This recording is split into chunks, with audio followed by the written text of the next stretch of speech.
there was a monumental data breach, which of course kept the university from certifying its student athletes accurately, and we amassed a team of great professionals, some of which Ventric Fletcher included, that helped us kind of navigate that space. And from there, for me professionally, it kind of took off. And so did that, moved into a role, more of a senior associate role, running and operating all of our internal units, with the increased emphasis on the regulatory space, so academics, compliance, student athlete welfare, development. Um, that morphed into a deputy AD role, where, of course, we got the opportunity to move in more of an external space. Did some great things there until ultimately my eventual appointment to the inaugural vice president on July 1st of 2021. So I'm delighted to be here with you all. There are no bad questions, only bad answers from me. I'm an open book. I appreciate the journey. There's no better way to be introduced into this space, and no better way and opportunity to understand college athletics than through academics and understanding the hand to hand with the student. They're our first customer, they're our only customer, they're our number one customer internally, and being able to ensure that they reach their aha moment, being able to ensure that they graduate, and being sure that obviously they can contribute, to our universities in the athletic space is critical. But none of that is possible without a lot of our support staff, not just in academics, but compliance, not just compliance, but equipment, not just equipment, but sports medicine, and all of the critical areas, mental health, that really strength and conditioning that our student athletes are involved in outside of the coaching space. And so, for those of you in a support area, the role that you play is critical to our student athletes being able to reimagine their journey, and advance in a space where they go from student athlete to student athlete alumni and eventual contributor and alum of our great institutions. We appreciate that, Dr. Scott.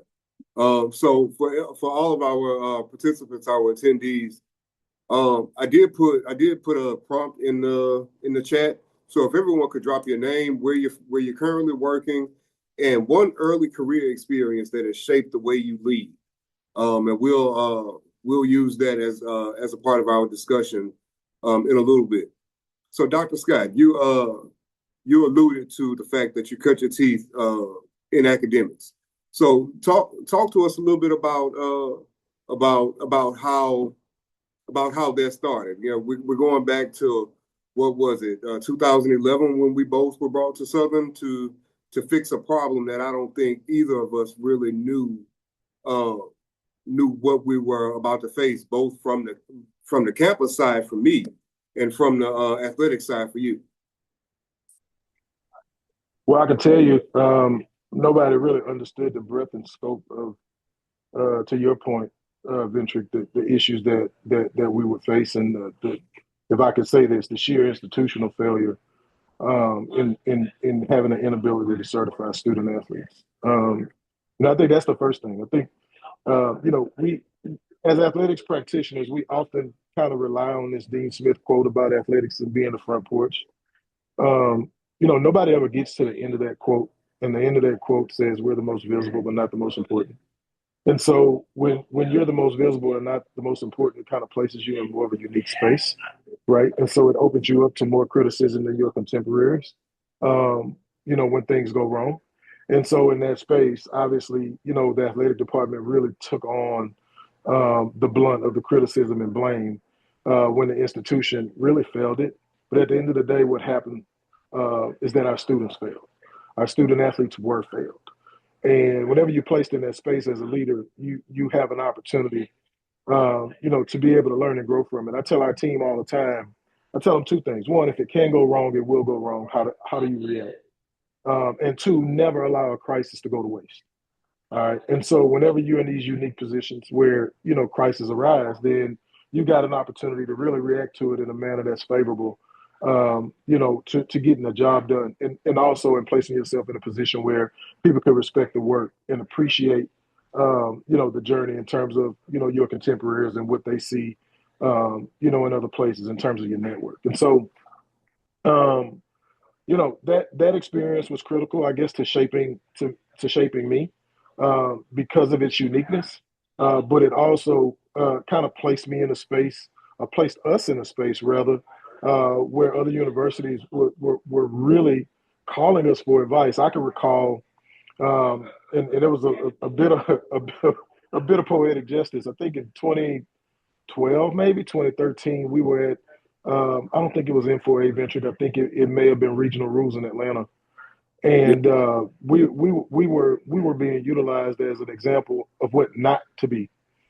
And then in 2026, I think we returned to Atlanta, and we were actually facilitating discussions on how to overcome deficiencies all over academics, not just when you have institutional issues that really affect the academic process. And so, from that and understanding and having to be able to grow from that lens, all of the professionals, not just Ventric Fletcher, but Carmen King, Ajane Dillon, Philip Pinkston, Denzel Lewis. I mean, we've had Jonathan Wilson. We've had, as a result of that unusable data ban and breach, we've had some outstanding leaders in the academic space. Kind of learn, grow, develop, evolve, and as our other saying go, you're gonna grow and go, or you're gonna grow or go. And they grew and they went. What Ventric's doing, what he's doing, of course, at the Cox Center. Jonathan Wilson moved on to VCU in academics. Carmen is with me at Grambling. Philip is down at UNO, and Ajane now has her own unit in Baton Rouge. Denzel, I believe, is still running football at UAB, and so they're all contributing to this continuum of excellence. And the starting point was kind of rooted, if you will, in not just chaos but crisis. And so, in that effect, they didn't let crisis go to waste, and they reacted in a manner that allowed them to eventually grow and run their own units. And so I'm very proud of that. I'm very proud I wouldn't call it the leader, but to be the catalyst, if you will, or the person responsible for kind of putting all of these things together. But I can tell you that there's no way that we could have gotten there without those people that I named. And I'm sure I missed a couple of people and charge it to my head and not my heart. But this journey is one that, um, is made better by those you encounter along the way. And those individuals, to me, are lifelong friends, colleagues, partners, and I appreciate them, always for their contributions, not just to Southern and us being able to get out of this, but to my career as well as we kind of moved up the chain and then eventually made it up to Grambling. All right. Thanks for that, Dr. Scott. And shout out to a few of the people that you mentioned who are with us today. Phil Pinkston, Carmen King. We see both of you on here. Man, glad to have both of you on with us. So let's talk about in talking about those early days. For you, Dr. Scott, what was that one moment where you put it together and said, you know what, the goal is to become an athletic director, or the goal is to become a vice president? Because I know your background a little bit more than the average person or the average practitioner. So I know the career in finance before coming to athletics. When did you put it together and decide that you wanted to jump into this field as opposed to staying in financial service? You do know too much, right? Yeah, I listen. I was a former student athlete in Baton Rouge. Received 3 degrees in 4 years in management, marketing, and sales, and got a master's in communication. And all I wanted to do was make money, right? And my career passion has always been business and athletics. And I was actually in Houston getting ready to open up a state farm agency, actually. And Sandy Pugh was named interim athletic director, Southern at the time, and I was her first phone call. I was newly married. We didn't have any children at the time, and my mother-in-law had taken ill, and so obviously you think about it, you pray on it, We made the move back to Baton Rouge at the time. I started working in Baton Rouge August 21st of 2011. I remember it like it was yesterday. It was certainly not the experience that I received as a student athlete. Again, I was a former student athlete, self-advised. I remember some of those things that we didn't have as student athletes when I was there in terms of support services. We can be, we'll be here all day and half the night kind of going through some of those things, Venture, because I'm sure you encounter them as well. But I just wanted to serve, right? I think sometimes people view us in our space as they merge sports and entertainment, but they forget about the work. And they see the games and they see the amount of money and all of the media, and they don't understand that the root of this is education, and the root of this more so is service. And so, um, just kind of looking at it from that lens, and was kind of brought in as more of an ambassador, a special assistant to Coach Pugh, and obviously, playing 4 years and being able to amass some semblance of success as a student athlete. Really familiar because I grew up not far from the campus. I went to high school on the campus. And then that kind of just turned into me, kind of digging in and providing help wherever. And that's kind of where the academics piece started for me, with the transition of advisement. And at one time, and this is how Ventric got involved. For those who are interested, there was an external advisement group up to 30 hours on the campus who I brought in to assist our student athletes. And he had to obviously teach them, NCAA bylaws and rules and understanding, all of the things, like the students say now, all of the things that encompass advisement. It's just not about putting 4 or 5 classes on the schedule and saying go to class, and all of the support pieces that accompany it, the tutoring, the class checking. And so that kind of started. Then we were subsequently, as I stated earlier, was kind of hit with, this unusable data ban, which started in 2008, 2009, when none of us were there, and kind of put us in a space where, we had to quote unquote figure it out, and we did. Um, again, from there, things just kind of started to take off, but you just don't forget really the bedrock and the importance of what we do in terms of service and what that means to our students. And even today, obviously social media is what it is, but we connect, with our students as far back as our first year at Southern, and we get together, we tell stories, we meet, we connect. There are still relationships because the work that's being done to ensure that these student athletes could graduate from university and be able to provide for their families, something that you can't put a price. Thanks. So now let's get into it. Let's talk about or give us a little insight into your personal leadership philosophy and how you practice that in leading your units at Grambling State. Well, I have a very flat leadership style. We understand hierarchy, but I think that being able to be personable, being able to meet your team where they are. I have a very empowering leadership style. I think that it's important to empower those who make decisions. I don't have a need to have all of the answers. It's one of those things where we foster this environment of inclusive excellence, but we also foster an environment where we empower our leaders, whether that be our executive team, our senior staff, or our general administration, to be able to make those decisions, to be able to lead in their own right. Because again, the thought is to grow and go. And so, I want to have the unique opportunity in 10, 15, or 20 years to be able to go and work for one of them. To not have all of this pressure on being able to, go and raise and being able to pay out, $1 million for basketball, or, to go and win celebration bowls year after year. Sometimes I just want to get up and, go advise and go home. Right. And so that's my goal.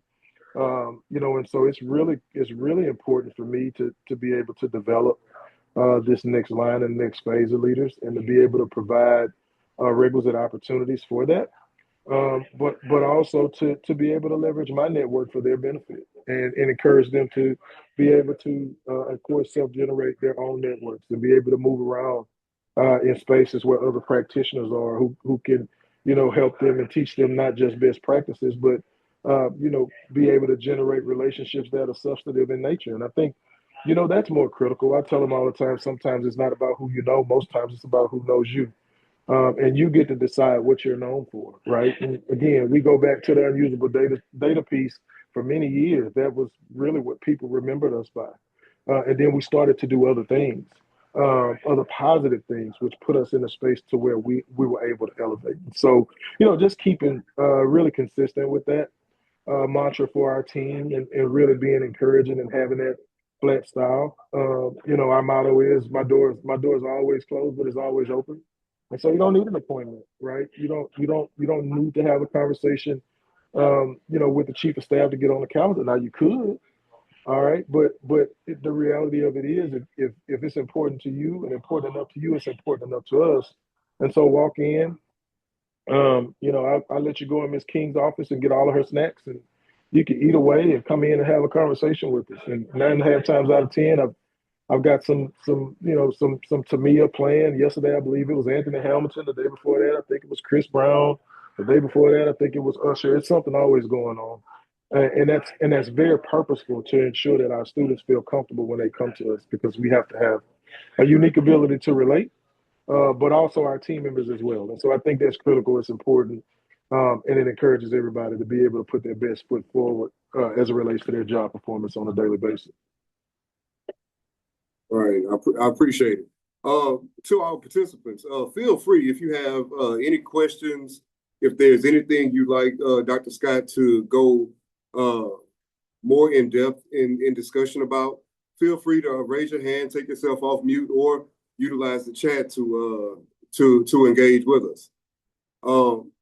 Dr. Scott, in that same vein, so we know the student athletes are the most important resource and most important client that we have in athletics. A large part of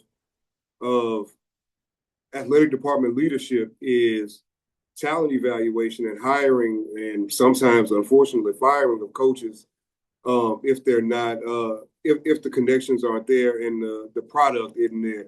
So, talk a little bit about your thought process when it comes to talent evaluation, whether it's coaches, whether it's other administrators, even on down to, say ticketing and business operations, internal operations, and how that impacts the way students are supported in your department. Man, that's a great question. So I view it almost like a head or assistant coach would. Their recruiting class, it never stops. Recruiting never stops. It's the lifeblood. I think that's synonymous across department lines. For every position in our department, I have a short list in my cell phone. If I ever lose this phone, I'm in trouble, right? And I mean, not just head coaches, assistant coaches, not just assistant coaches, CFOs, compliance folks, business managers, chiefs of staff, fundraisers, those that have really started to delve in the rev share piece and being able to maximize revenues. It's critical. It's important. It's something that,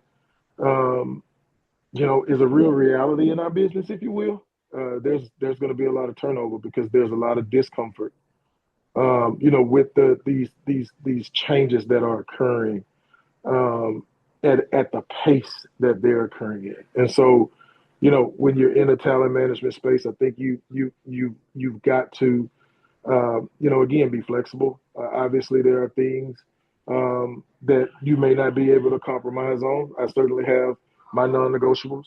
And so, depending on who you are, that may play a part in it.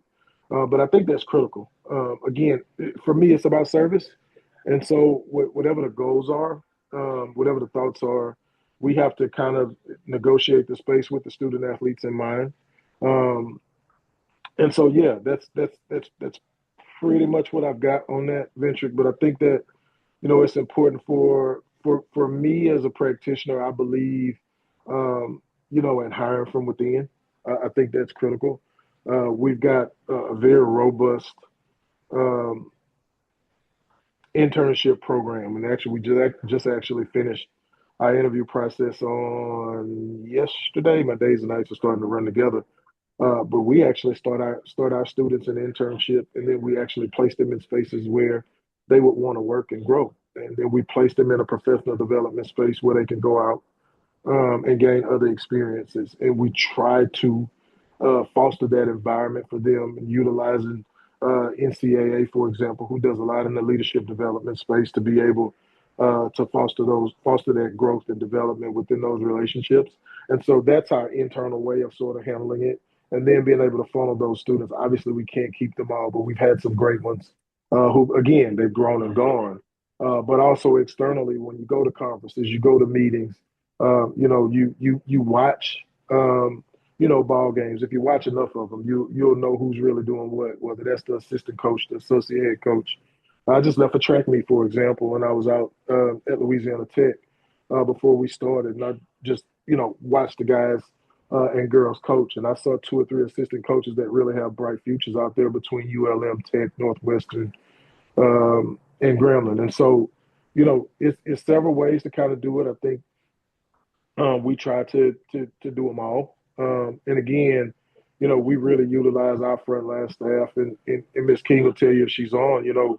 We had an exercise last year where all of our sports supervisors had to give us a list of five individuals that they would call if their sport became available from a head coaching perspective, and why. And I took their list, and I compared their list to my list, and every person had at least one name that I had, and they were all responsible for their own research. And so from there, for our head coaching searches, now our individual sport supervisors actually have to quarterback lead those searches, and so we're actually putting it into practice now. And so from the evaluation space, to eventually being able to even supervise the search and have the conversations in terms of the sports that you have, I think that's critical and important as well. All right, thank you. What I hear you talking about, especially in the exercise that you gave to your senior staff and your sports supervisors, you're talking about alignment, and I think it's always imperative that that the culture, the people are aligned if you want to get to if you want to experience or achieve your ultimate goals. And I think it's important that that's something we don't lose sight of in today's NCAA, which we don't know that today's NCAA will necessarily look like tomorrow's NCAA. But one thing that I think you mentioned, or that you mentioned, that I want to highlight is keeping student development at the forefront for whatever time you have a student, whether that be 1 year, whether it be 4 years, and now probably in all this we're looking at a standard fifth year. And this question is to you, Dr. Scott, and to our participants. How do you go about getting coaches to see student development as strategic and paramount in the importance of athletic department successes, and not necessarily a reactive thing or some way to penalize a student? Now that's a question. Look, I almost throw it back on you. How do we get our head coaches to do anything? Well, listen, I think it's about influence. I think it's about understanding. In the old days, and I'm gonna date myself a little bit. I was a SAC president at Southern University, and I think it was 2004, 2005 year. And what it was a haven for coaches to be able to send their walk-ons or the last students on the bench, to go and represent the teams. And I think If you go and look at the NBA and the NBA model and, Chris Paul, for example, leading the Players Association, and a Gary Temple, for example, being the vice president of the Players Association, those are guys, high character. Those are guys that are really impactful on the floor, but they're also guys that can think it. And, again, as we start to morph into this very transactional space, you need, young men and young women who could think it. And so maybe it's not a good idea to take these opportunities for granted because, they're rooted in growth. Soft skills are a thing. Money management is important. Being able to understand important things that'll carry your life forward are important. And so, I think it's more about influence. It's more about understanding. I think where we kind of make our mistake as practitioners, particularly those that are more internal, is that we don't have tough conversations with coaches, and I think the tough, uncomfortable conversations are going to be the ones that generate the most trust.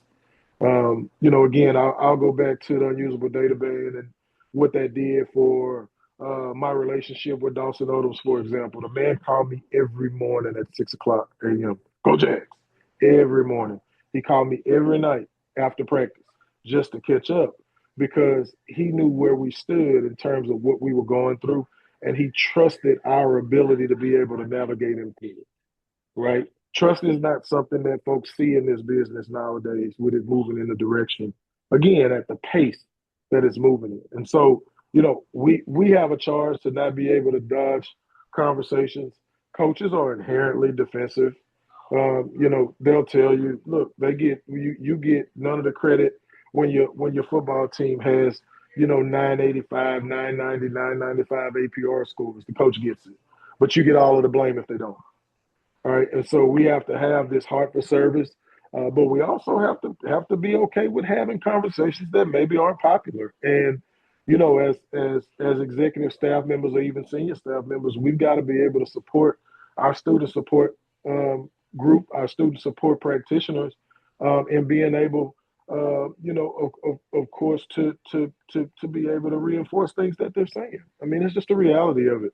And so that support, I think, is more important than anything. But you cannot be afraid to have difficult conversations. It just doesn't exist in our space. But you often have to understand who you're talking to, especially if you're dealing with these coaches who are facing increasing amounts of pressure to win. With whether or not their budget is limited or unlimited, to me it doesn't matter. Their budgets are what they are, and their expectations kind of align with that. And so, for them, you have to be willing to have the conversation. You have to be willing to build trust, and that next line of administration has to be willing to reinforce and support, the student support staff in order to be able to maximize the effectiveness of what we're trying to accomplish. Thanks. Yeah, and that is extremely true, uh, especially when it comes to the amount of pressure that is placed on coaches to win, because that pressure is transferred to the student athlete to perform better. And a lot of times uh, we see the student athletes really start placing the focus on performing better on the field or on the court or on the diamond or on the track, in jump hits, at the expense of performing better in the classroom or at the expense of their performance in the classroom. There are two questions in the chat that I think now is the perfect time to address. One from Miss King. And I love the language that she used I'm afraid to know it. Jesus. in her question. But how difficult is it to continue creating student athlete development in this new era of mercenary transfers? That is a Carmen King question. You know what? We used to have this saying, culture never graduates. Um, sometimes I think it's about culture. As an athletic department, we're a culture of cultures, right? Every team has their little individual nuance items that they try to carry forth and whatever motivates them. But the overarching culture kind of rules all. And we certainly can't avoid the quote unquote mercenary transfers. Thank you for that, Ms. King. But we can avoid this changing landscape of the culture that we embed and impart on our students. That's a non-negotiable. Again, I talked earlier about non-negotiables. Culture never graduates. You set your culture forward, and you have those conversations about how important that culture is when you onboard coaches. If not, then you can have it when you offboard them. And that's just for me where I'm at with it, because at the end of the day, there's a certain expectation to follow, not just with culture, but with relationships externally, not just with relationships externally, with academic performance, not just with academic performance, but with external philanthropy, not just external philanthropy, but the obvious, and that's what winning and losing, right? And so, those are really the five matrices that we grade our coaches on, and having them understand that those are the things that are important enough for us to carry forward. All of those things are embedded in our department's culture, right? Because it never graduates. And so, as I address the two men's basketball student athletes on their official visits today, they again mercenary transfers, but you'll see it at LSU. You'll see it at geez, Philip, LSU and O.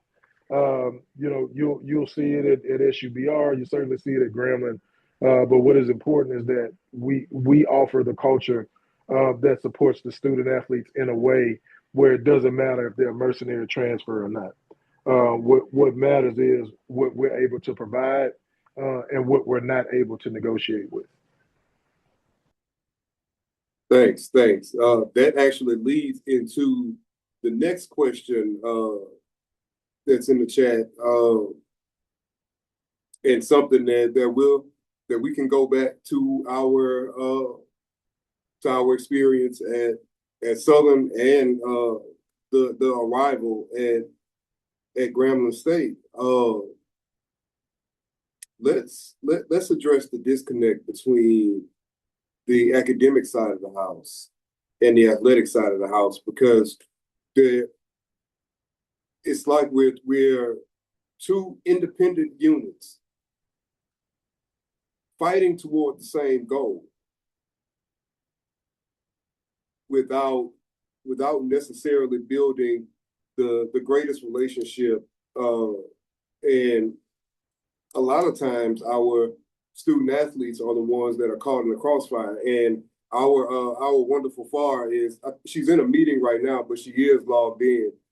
Dr. Lori Martin is on here. But if she could, I'd also like to get her perspective on how do we change that narrative in eliminating the disconnect between academics and athletics. And also our executive director of academics, Walt Holliday, is on here. Walt, I'd like to get your perspective on that as well.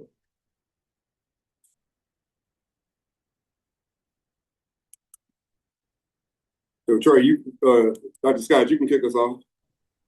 Yeah, and I'm laughing because I was actually thinking if Dr. Martin was on here, and I certainly like to get her perspective. And I saw Mr. Holliday was on the call. Walt, good afternoon. I would just tell you, listen, look, I'm a straight shooter. Coaches know everything, except they don't, right? And again, being able to have certain conversations I think are important, but also being able to provide certain structural components in that is important, because if not, you'll have coaches trying to manage and supervise the academic process.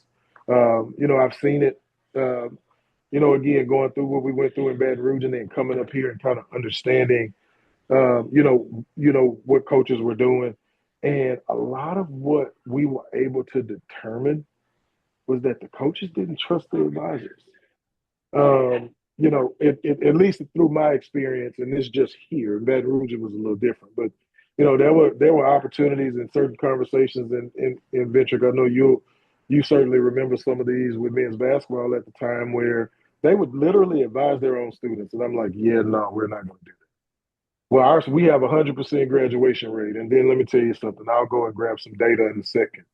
I believe what can be measured can be managed. All right, and so we got a data set for everything. So when you tell me you got 100% graduation rate, and I pull out the graduation rates, the GSR rates, and I put them in front of you, and I'm like, that's not true. You don't even have a 50% graduation rate. All right, so let's allow you to coach and allow us to advise. All right. And so, sometimes that's not really comfortable.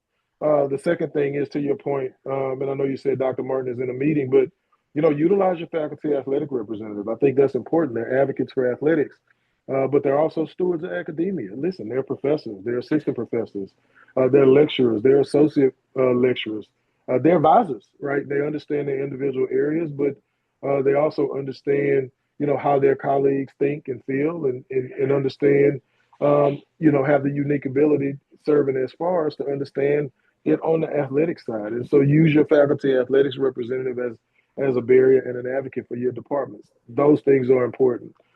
My next recommendation there is look, be engaging. Obviously, we don't want coaches in academic units. We don't want coaches checking classes. We don't want coaches calling professors, emailing professors, communicating with professors. That's not what I'm saying. But what I'm saying is engage, utilize our platform to ensure that you can increase and foster those relationships with those individuals. I'll give you an example. We do a faculty and staff member of the game for football. We'll do some activations with our deans for basketball. We try to create this environment where they can actually see the students in their normal in their normal athletic setting outside of the classroom, and so that resonates, of course, with them. And so, I think those things are key and important. Obviously, being able to, from an executive standpoint, for me, go to our faculty senate meetings, go to our staff senate meetings.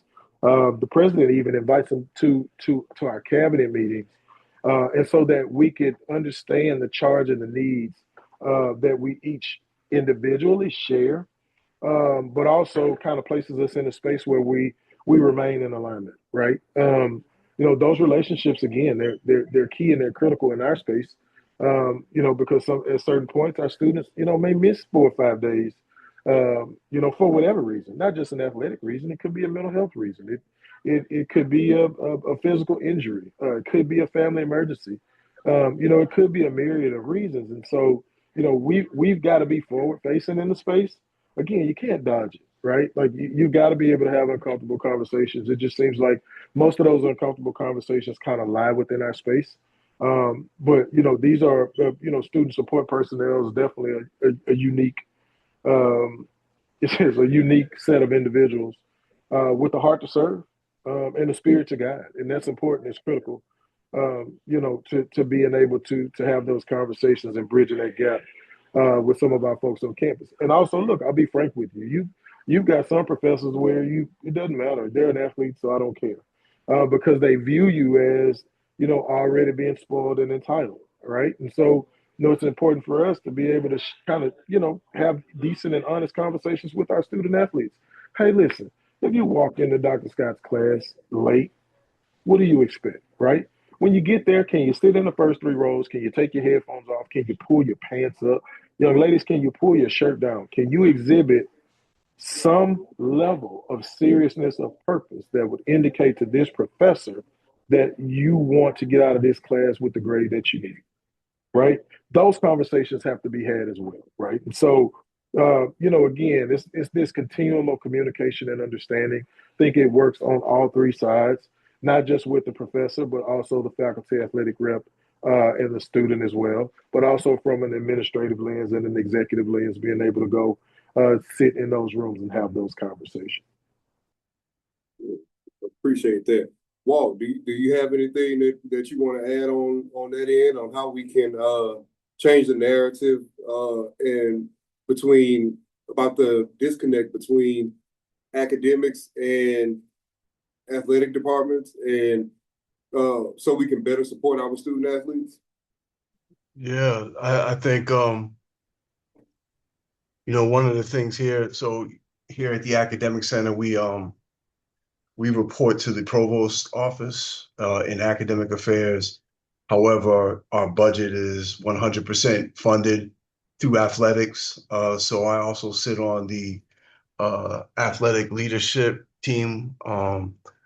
And so it's kind of like I always say, we're like in this bucket, one foot in this bucket, one foot in that bucket. And, at times the relationship between, as you guys alluded to, can be tenuous between academics and athletics. And you have to establish these relationships. So you do that through creating, having integrity, transparency, as in with any relationship, right? And I think for us, our success is predicated on our reach beyond the walls of the academic center, right? So Dr. Scott highlighted that, right? It's about these relationships externally and internally. And, for us, it's, we have this beautiful building.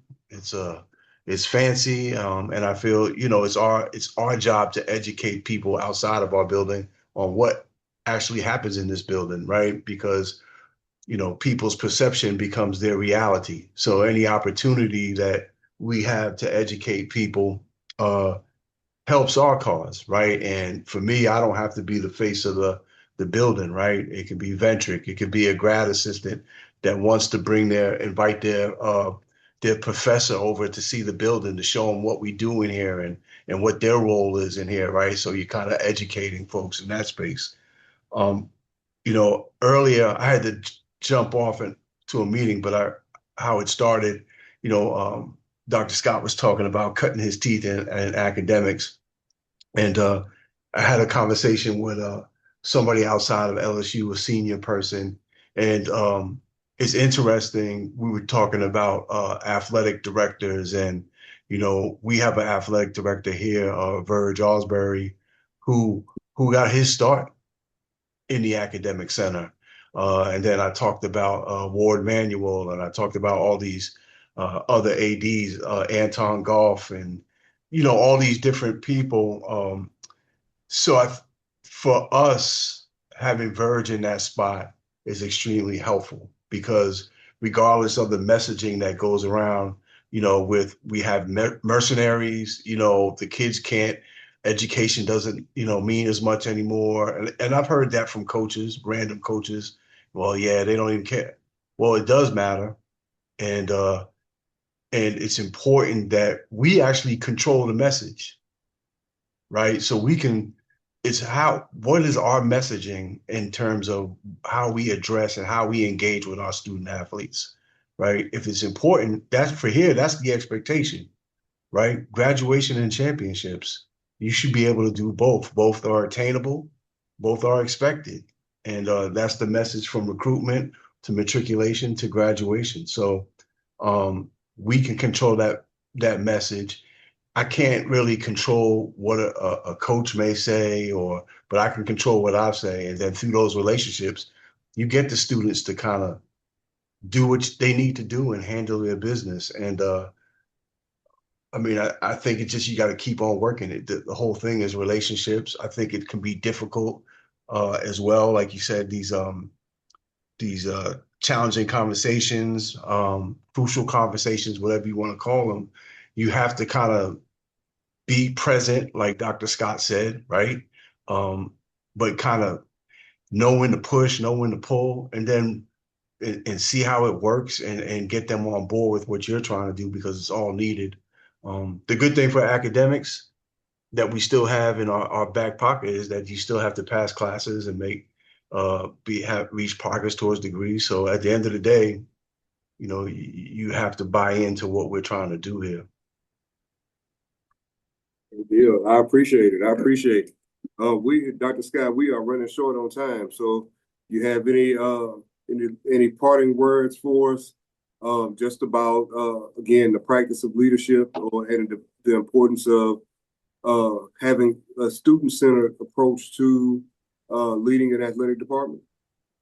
Lead with a heart to serve. That's it. As long as your heart's in the right place, obviously there's a certain amount of work and things that come along with that, but really being able, of course, to understand and be aligned with your leadership, with your leadership's vision, Obviously somebody like Walt is somebody that I've looked up to for a long time.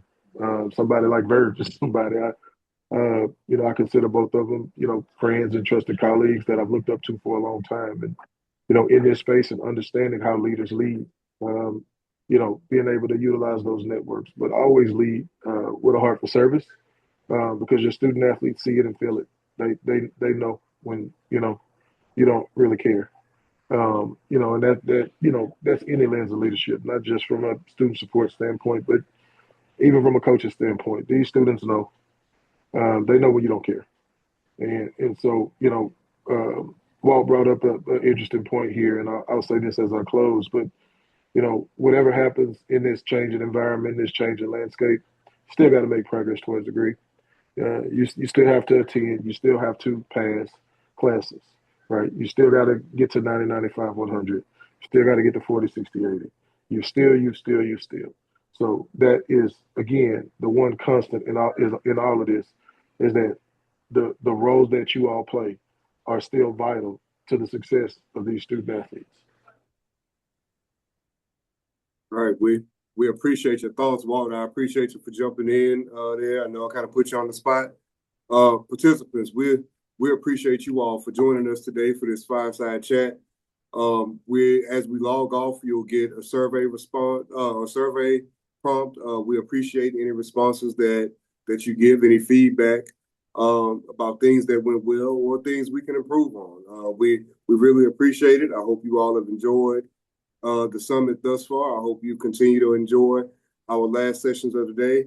If you need anything, we're still here. All right, have a good day.